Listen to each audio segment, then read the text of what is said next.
Assalamualaikum warahmatullahi wabarakatuh. Perkenalkan, nama saya Farid Karsibal M. Saiful dari Fakultas Hukum, Prodi Ilmu Hukum.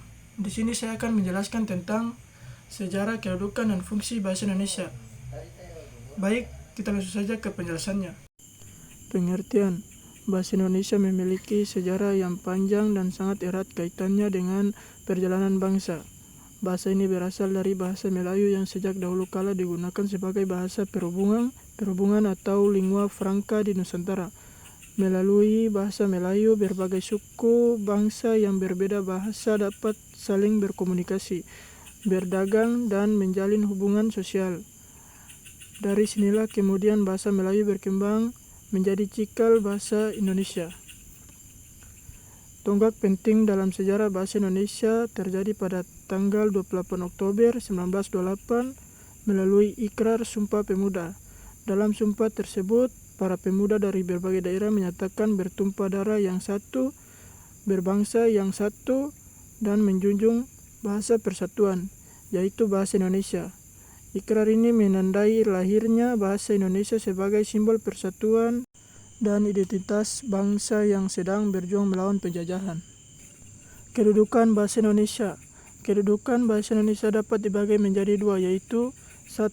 Sebagai bahasa nasional, bahasa Indonesia berfungsi sebagai lambang kebanggaan nasional, lambang identitas bangsa, alat pemersatu seluruh rakyat Indonesia, serta sarana perhubungan antar suku dan antar budaya.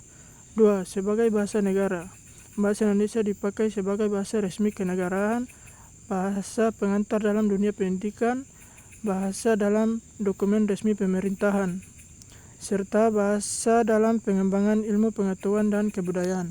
Fungsi bahasa Indonesia. 1. Bahasa pemersatu. Bahasa Indonesia berfungsi sebagai bahasa pemersatu bangsa Indonesia yang multikultural. 2. Bahasa komunikasi.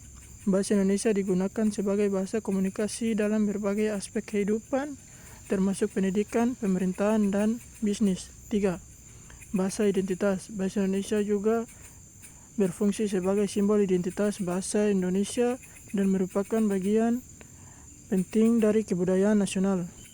Kesimpulannya adalah dari perjalanan panjangnya dapat disimpulkan bahwa bahasa Indonesia bukan hanya sekedar alat komunikasi, tetapi juga simbol persatuan, kebanggaan, dan identitas bangsa dengan kedudukan yang jelas dan berfungsi yang luas.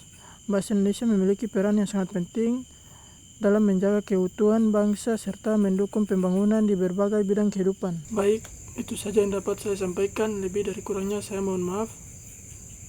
Assalamualaikum warahmatullahi wabarakatuh.